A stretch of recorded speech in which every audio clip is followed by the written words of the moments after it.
Olá! Hoje a gente vai conversar sobre um tema que, bom, acho que todo mundo já passou, né? Como é que a gente atravessa aqueles momentos super difíceis?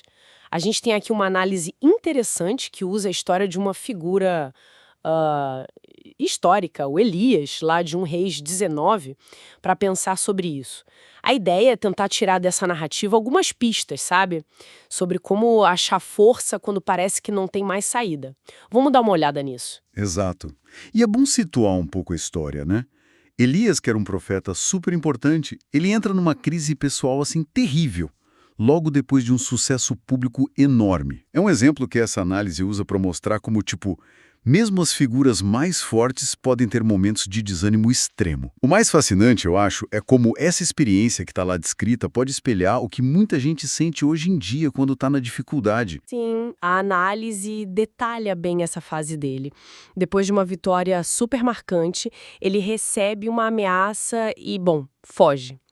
O texto descreve ele no deserto, sentindo um medo que paralisa, sabe?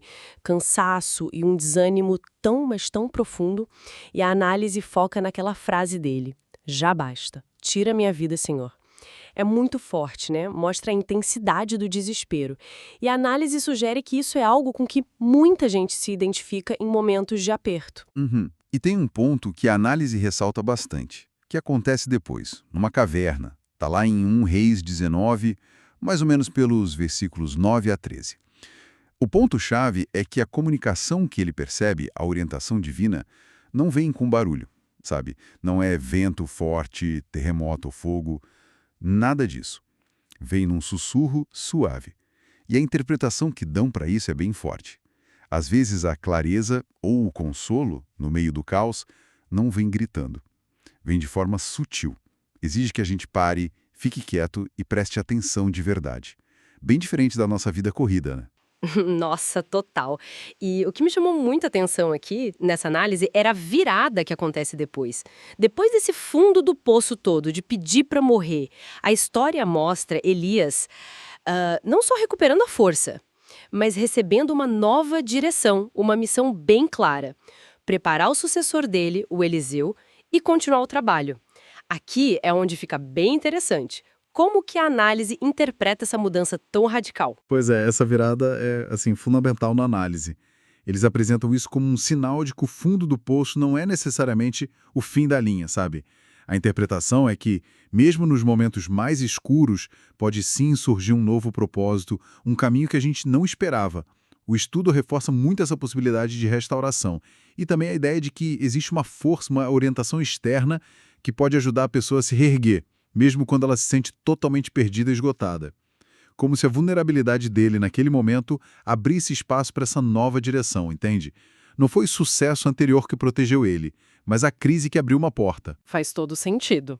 Então, tentando juntar as ideias principais que essa análise da história de Elias traz pra gente. Primeiro, sentir desespero quando as coisas apertam é humano, é compreensível, mesmo para quem já teve grandes vitórias. Normal. Segundo, a ajuda, a orientação, aquele insight pode vir de um jeito inesperado, mais quieto, pedindo mais atenção nossa do que a gente imagina. E terceiro, a recuperação, achar um novo rumo, um novo propósito, isso é apresentado como algo totalmente possível, mesmo depois de uma crise daquelas. Exatamente.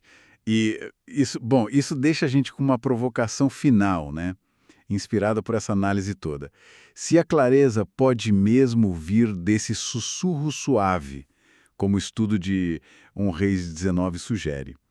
Fica a pergunta: como é que a gente pode, no nosso dia a dia tão barulhento, tão acelerado, criar talvez mais espaços para essa quietude?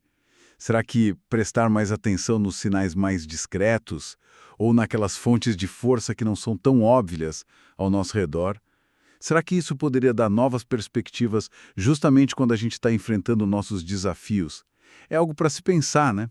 Especialmente para quem busca algum entendimento rápido, mas com significado no meio de tanta informação hoje em dia.